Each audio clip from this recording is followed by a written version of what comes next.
But what I want to do is I want to have a quick review of what a data science resume and really kind of a technology resume in general should look like.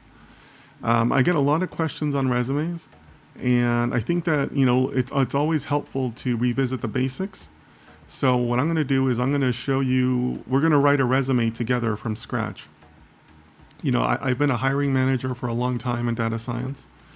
I've read thousands of resumes. I've interviewed hundreds of people.